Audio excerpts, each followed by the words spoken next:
The Sin of Pride Escanor versus the Pirate King's rival and strongest man in One Piece, Whitebeard. Pinnacles of strength and manliness in their respective verses. They are behemoths in the form of men, both having some of the most glorious mustaches in the history of anime. Both are the number 2s of their respective universes. But what would happen if these two were to face each other in an all-out battle? Join me on the Fictional Matrix as we put these two monsters to it. We interrupt this program to tell you to subscribe to the Fictional Matrix. Now, onto the regular scheduled program. Being given the title of the strongest man, Whitebeard has been set out to be one, if not the strongest character in all of One Piece. In his prime, he was a rival to Roger, the former Pirate King, a man revered even by the likes of the guy many would say is the current strongest in the world, aka Kaido. Whitebeard is also amongst those revered people, as in the eyes of Kaido, he is one of the very few who can fight him for real. And Kaido is someone so strong that he was capable of doing the splitting of the sky twice in the series, something Whitebeard also did throughout the series twice against Shanks and against Roger. Such a feat has been calculated to continental levels of power. Another thing that set Whitebeard aside is he has also been stated of possessing the most destructive devil fruit in the entire world, capable of destroying such world.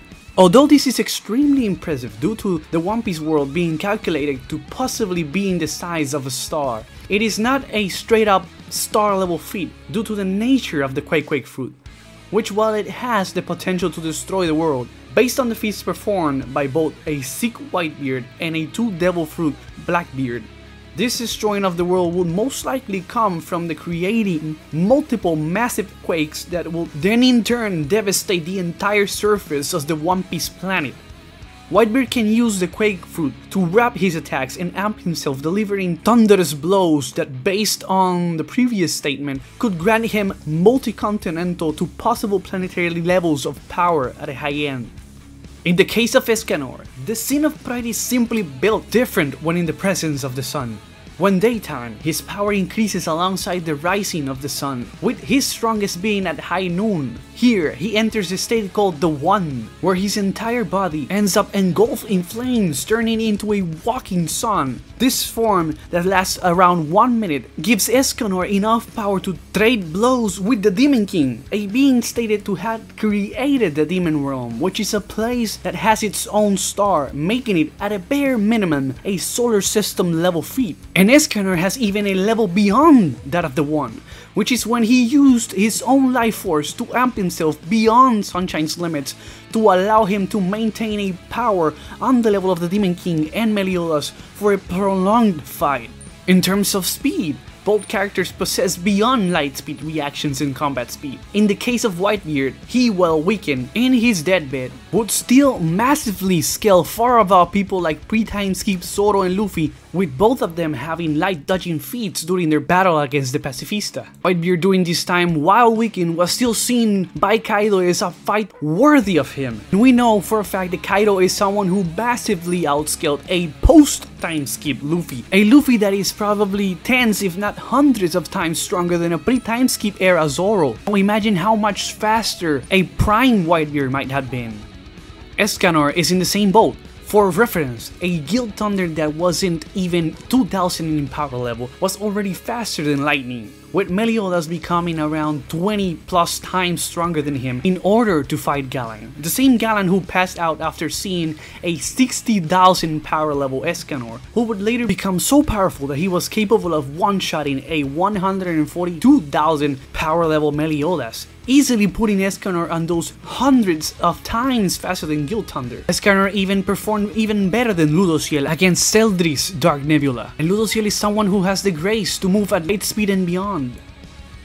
In terms of abilities, Whitebeard possesses, like previously mentioned, the Quake fruit, which grants him the ability to create tremors. Such tremors can be used to counter attacks, amp his already impressive attack potency, as well as block other attacks. The Quake fruit is also capable of bypassing durability, as shown he is capable of hitting a Magma Akainu and making him cough up blood. Whitebeard also possesses all forms of Haki, at the highest level as shown when he was capable of using Advanced Conquerors versus Roger. Advanced Conquerors is also a durability negging attack, as shown by Luffy during the Wano arc. This means Whitebeard has twice the durability negging capabilities when combining his powers. And also with Observation Haki, Whitebeard can see and predict things. He has better reaction time and amplifies his senses. With Armament Haki, he has a better durability that goes beyond his natural defenses, which are insane in their own regard, as a heavily weakened Whitebeard was capable of surviving being burned by magma, stabbed multiple times, shot, heavily wounded by Akainu's blows. It stands to reason that a healthier, prime Whitebeard with all of his powers would be capable of much more than that. In Escanor's case, the power of Sunshine gives him the ability to manipulate solar power. He can use it to fly, send powerful attacks. His mere aura can melt metal. He possesses insane regeneration, and all of its powers gets enhanced the higher the sun gets.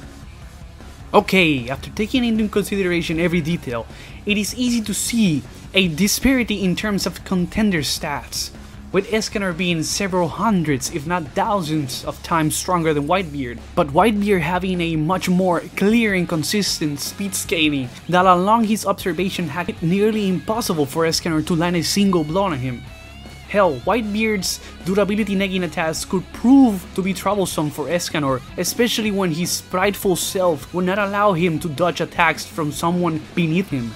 Now, all that said, all it would really take would be one hit. One small hit from Escanor would render Whitebeard out in an instant. The insane difference in strength coupled with Escanor's sun magic would make it so that it'd be nearly impossible for Whitebeard to land a solid blow on him, even with advanced armament and Conqueror's Cooling, and even granting him future sight. Escanor's overwhelming sunshine would end up incinerating Whitebeard the moment he steps into his range. It is because of said reasons, the winner of this matchup is the Sin of Pride, Escanor. Hope you'll enjoy today's video. Please like and subscribe to the Fictional Matrix, and see you all next time on the Fictional Matrix. God bless you.